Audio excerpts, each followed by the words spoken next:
awesome guest speakers. Haley is Haley Weidring out of the Art Agency. She lives in North Dakota, in the very western part of North Dakota, very close to Montana.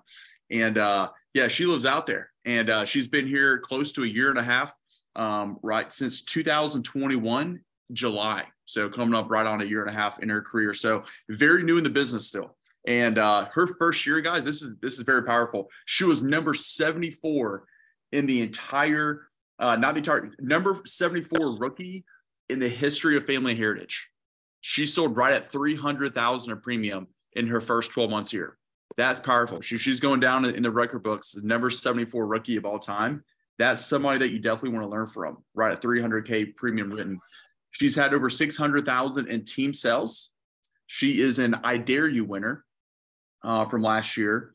And she's won every single incentive trip that's been out there since she first started here in 2021. And what's really cool about her, I was looking over this yesterday. I was like, wow, that's awesome. So check this out. She is an amateur mountain bike racer for the last 6 years.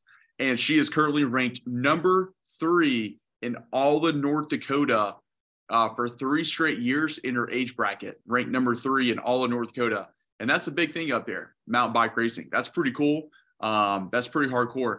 And she is right now the top field director in the Art Agency. And she's really gunning hard to hit market director this year. And she's going to make it happen. I can feel it. So guys, we have a great topic today. She's going to talk about how to hit I Dare You. That is the most prestigious award in all of Family Heritage. She's going to talk about, how she made it happen, just a mindset schedule that it really takes to earn the I Dare You jacket. So over to you, Haley.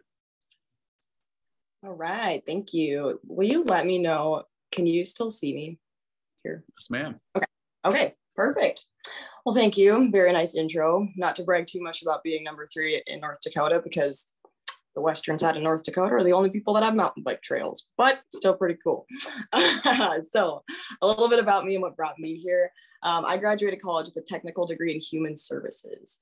I was able to work in that field for about 2 years and find work where my husband's career took me until we moved here. And then I ended up working as an optician for 2 years. So no sales background whatsoever. Long story short, my best friend and coworker, Mackenzie Skogman, was recruited by Amanda. And 6 months later, I was then recruited by Mackenzie. So that is the power, you guys, of field recruiting, and not only recruiting people just in the field, but people that you care about and love to work with. So some things that attracted me the most to this career is the ability to run my own business. I came from a small business household. And the biggest thing too is the amazing culture, company-wide amazing culture, agency-wide amazing culture. If you guys have seen my husband and I on trips, we're like never together because we just have so many friends. We're like always off in different directions because there's just like so many people to love on. One of my life mottos is that you are the byproduct of the 5 closest people that you surround yourself with. And here we're just, we're completely surrounded by the best group of people on such a large scale. And that's just something super exciting to be a part of. And I just love that. So I dare you. I think this should be a benchmark that everybody is shooting for, regardless of how long you've been in the business. Why wouldn't you want to earn it? Whether you're intrinsically or extrinsically motivated, there's always a dangling carrot there in both aspects. But to me, the most important thing about winning I Dare You is that you're setting yourself up for success for the rest of the year. The momentum that you build through this quarter, it's going to trickle into the next quarter and the next quarter and, so on and so forth. So it takes 4.6K in NAP a week to hit I Dare You, basically green out every week or more, right? To get ahead of that goal. But that's so much easier said than done. So how does one guarantee a green out to get ahead of those goals? Well, my formula, it's not the end all be all. And a version of this is going to look a little different for everybody. But something that's really proven to work well for me is having a minimum of 3 enrollments set in advance each week. That way, if even 1 or 2 cancel, I still have at least 1 guaranteed closing opportunity lined up. And if they all 3 cancel, well, I guess the universe just hates me. But at that point, get back out, get your 2 out of 3 day in, because you're going to be able to fill in that gap as long as you're putting pressure on the system. I also try to have a minimum of 4 appointments set up in advance. Why 4? I'm assuming that 2 of those are probably one-on-one appointments with like spouses. Maybe they were too busy at the first contact. I utilize something called Bamboo HR that if you guys have questions on that, we can talk about at the end. And then the other two, I'm assuming that they're probably with business owners like HR directors, safety coordinators, managers, people that I'm meeting to get in the process of getting that enrollment set. So to break that down even further, with 3 enrollments and 4 appointments, I'm usually talking to a ballpark number of 30 people a week out of those specific scheduled events. Based off of my stats, I know that I should be bulletproof because if half of my prospects of those 30 are interested and only 30 of them close on the spot, based off of my average package size, I should be able to green out that week. If you only have a couple months of stats, if you at least, I should say, have a couple months worth of stats tracked, you should be able, right, to reverse engineer your metrics so you can see exactly how your pipeline should be stacked. But if not, go ahead, give my method a try and just see where you need to go from there.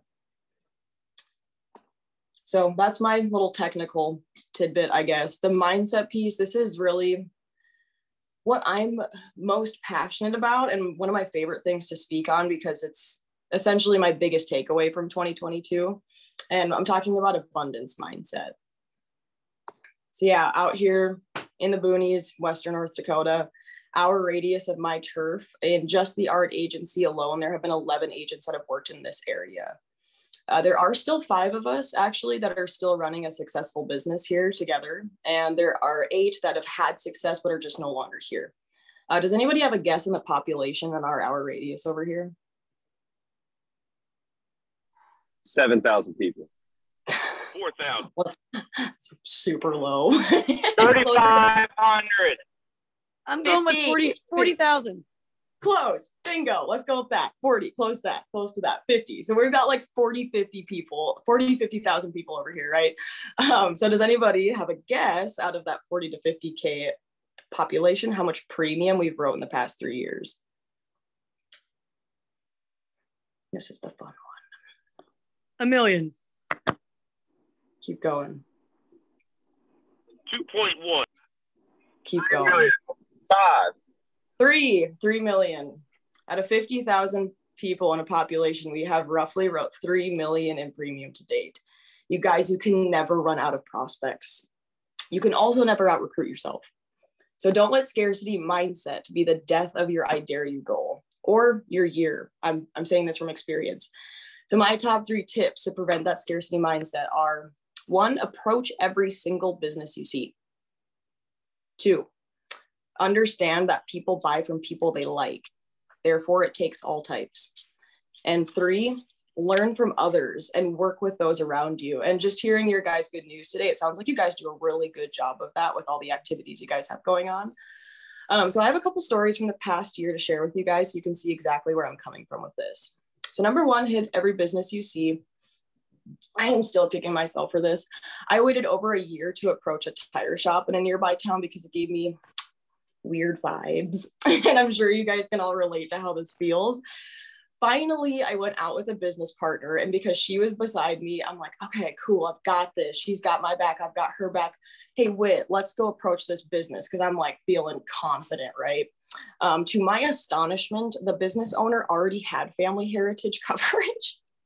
And I literally could have went in there a year ago and set an enrollment on the spot by myself. Plan your day, execute that plan, hold yourself accountable. And one thing I like to do is get referrals for the scary businesses. Referrals just always make it so much easier to walk in, and the worst they can say is no. So number 2, people buy from people they like, and it takes all types. You guys, different people click with different people. We know that. The way I look, talk, my posture, the way I present myself, or the way I say, yeah, I feel you. That won't jive with some clients the way it does with others. It just is what it is. Somebody isn't going to like me the way they like Amanda Art, and she started her agency in my hometown, but so we run into a lot of the same clients, but we laugh about that and we celebrate that. Really good example is a company that I work with called Stallion. It was approached by multiple agents. I actually even heard through the grapevine that they were like super unfriendly, difficult to work with, called an agent a name. This is, third party, but I don't know the whole story. I just heard that they weren't nice people, and I had to know for myself because I knew that I needed to check that off my list. I wrote 17,000 in a day at that company. Boot Barn, chain store everywhere. I approached and I got absolutely nowhere. An agent that I helped train in last year, we walked in, she told us policy on the spot. I'm not gonna lie, it was like really uncomfortable for me to walk back into a place that I've been told no, but people have bad days, management changes, life circumstances change, new experiences happen. And so I guess I've just learned that, you know, it never hurts to circle back to some of those no's that you've had in the past. And then the last one, number 3, learn from others and work with those around you. So one of the biggest influences, you guys, in my career has been learning from those around me. Having friends, accountability partners, just that person that's going to be real with you, no matter how hard it is to hear the truth. That has totally kept me in check when running for my goals. From the words of Rob Schmidt, there has never been a lone wolf that has survived this career. And quite honestly, there's nothing like learning from another person in action in the field. That being said, I think this stat correlates really well with this way of thinking, and coming from my biking and motocross background, I just think it's kind of fun. But in the past 83 years since motocross originated, Travis Pastrana was the first athlete to do a double backflip in 2006. Since then, in the last 16 to 17 years, over 50 riders have now completed that same feat. It's just interesting food for thought. You know, why not shadow or partner with an agent? Then learn from them, rinse and repeat.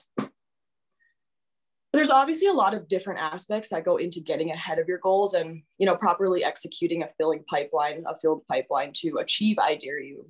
But I feel like a big part of it comes down to mindset and just simply setting yourself up for success. So maybe it was the technical side of things regarding schedules and pipeline management that could have resonated with you today, or, you know, maybe it was the abstract side of things involving mindset. But regardless, I hope you guys did have some good takeaways or refreshers this morning as we move through 2023 in a fast start. And I hope all of you are as excited as I am to cross that I Dare You finish line.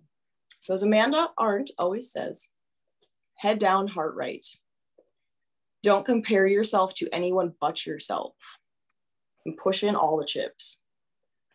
So with that, put extra pressure on the system through Q1, not only to have a great quarter, but to set yourself up for a filling pipeline and already gearing towards the next annual awards trip to win for 2023. Okay, so with that, I will open it up for questions if any of you guys have any.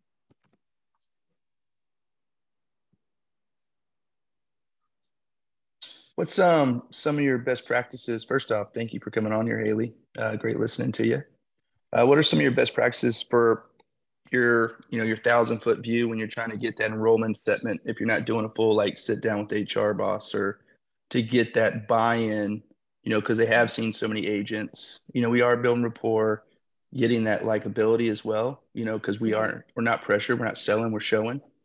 But what are some ways if they're kind of like, you know, so you don't leave that moment? I try my damnedest to be the most of myself that I can be. I don't try to be anybody but myself, because I feel like people can sniff out a fake quicker than you can even show it. And so I'm just a person, right? And they're just people too. And I try and present to them as such. Like, I've got posters, I've got images on my wall. I try to bring that out and find, maybe their daughter was Miss North Dakota or whatever, or they've got rodeo pictures, or there's NASCAR. Break down that barrier with them and just get on a level with them. I'm a hunter. Everybody around here has got deer heads in their office. It's a super good segue. And also just the buying atmosphere is the most important. The most important. I am bringing every single ounce of pressure off of that person, because they don't want to be pushed, as you all know. And yeah, sometimes that does mean I'm coming back to a business like 5, 6, 7, maybe even 10 times. And it's taking years to get that going. But that's when you end up finding the solid businesses that you're going to come back to every single year. This whole first part of this year has been re-enrollments for me, because I've just maintained such a healthy relationship with those accounts, and those will be my accounts for years to come. Awesome. Thank you. Yeah. Wow, Haley, this is awesome. I got a quick question for you, and it's great to see you've only been here for a year and a half, and you're already working a lot of reservicing. You're saying, which is a beautiful part of the business. How soon, like whenever you get a business signed up, and how soon do you kind of go back to that business, and what does that kind of look like for you? Mm-hmm. Yeah, so I have it pretty nailed down to everybody gets covered, on the spot. That's our goal, and then I will come back immediately a month later, 30-day follow up with the entire account. That way people can change draft dates and, all that good stuff that you guys already do. After I've visited with them that following month, I will literally just come in 3 months later to say, hey, here's my face. Maybe then I'll drop off like an Easter card or a Christmas card.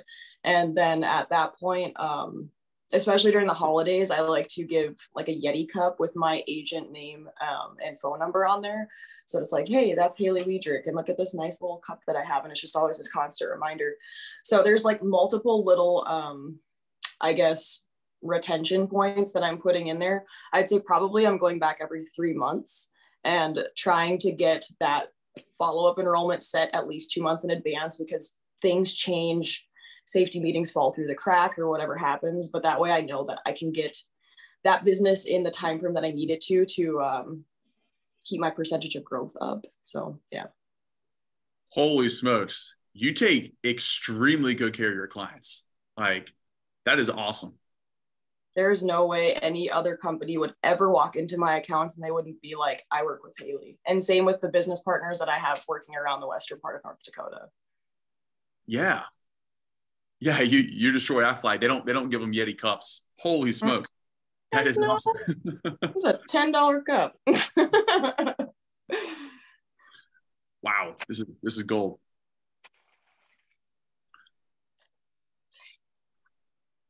Haley, this is Zach. How much field training are you doing, and how do you balance your time with resurfacing, 30-day reviews, policy reviews, and then just getting what you need to get done, and kind of how does that schedule look for you? Monday to Friday.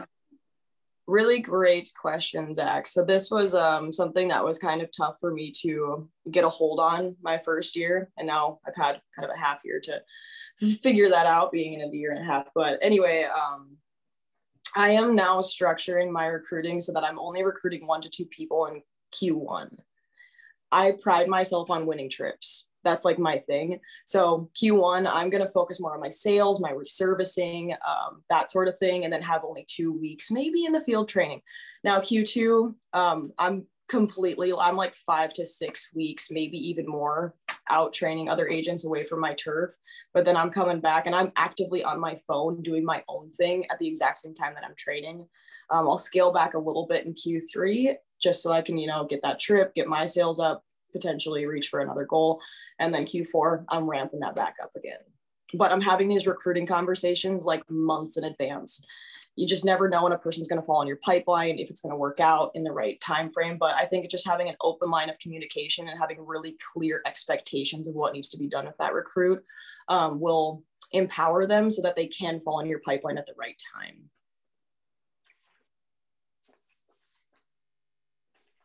Awesome. Hope that Thank you. Yeah. Yeah, for sure. Thank you. Mm-hmm. Haley, hey, it's Van here. I had a quick question for you. To sell that much premium in such a small, condensed area, you guys have to have some pretty decent skills. What are some things? And I'm assuming everybody that is all those 11 agents that you talked about, probably all of them didn't sell insurance before doing this. My guess is most of them didn't.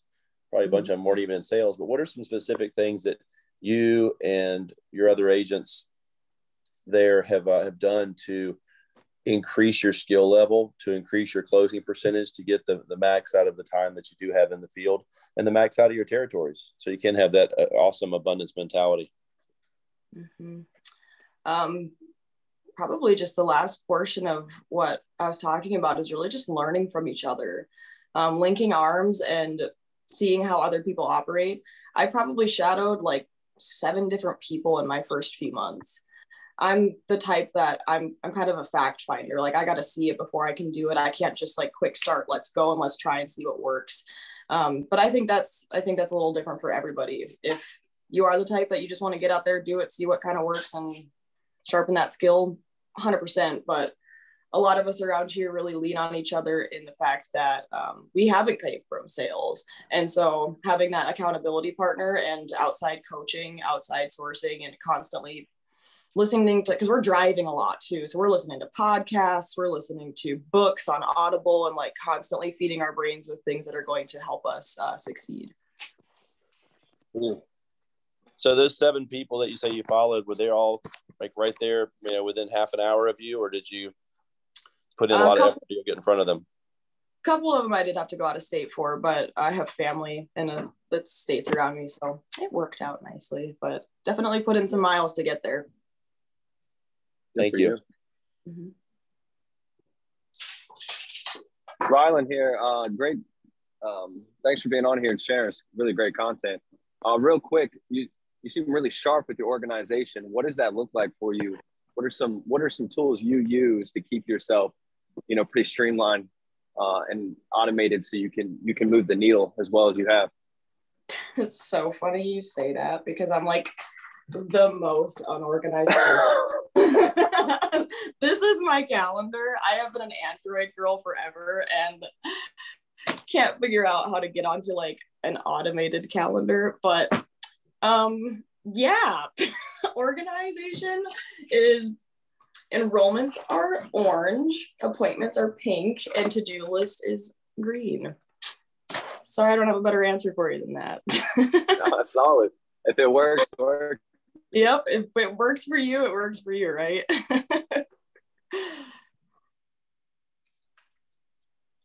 That is awesome. Anybody else have another question? We have time for one last question from Ms. Haley.